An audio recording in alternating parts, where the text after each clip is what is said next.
অতি হতদরিদ্র একটি মাত্র ঘর, তাতেই সবাই সম্মিলিতভাবে পরিবার পরিজন সকলে থাকেন।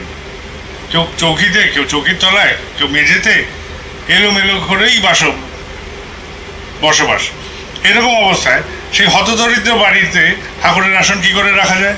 আমি বললাম যে ফল যে বিক্রি হয় সেখানে পিচবোর্ডের কিছু বাক্স পাওয়া যায়, আপেল আসে, আম আসে, চালানি যেসব ফলের বাক্সগুলো, এই বাক্সগুলো আমি বললাম যে তোমরা সেগুলোই সংগ্রহ করে নাও। সাদা কাগজ পাওয়া যায়, একটু ময়দার জাল দিয়ে সেখানে আঠা বানাও, সাদা কাগজ সাটিয়ে দাও, দিয়ে সেটাই দেওয়ালের মধ্যে লাগিয়ে দাও, সেখানেই ঠাকুরকে বসিয়ে দাও, এটাই তোমার ঠাকুরের আসন।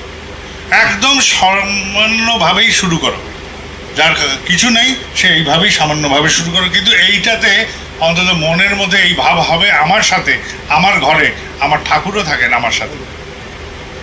ঠাকুর নেই, ৭৮,০০০ দেবদেবতা এখানে ছড়িয়ে রেখেছি, তার মধ্যে একটা ঠাকুর গুঁজে দিলাম, এই বহু নৈষ্ঠিকতাতে আমি আমার গুরুকে পাবো না।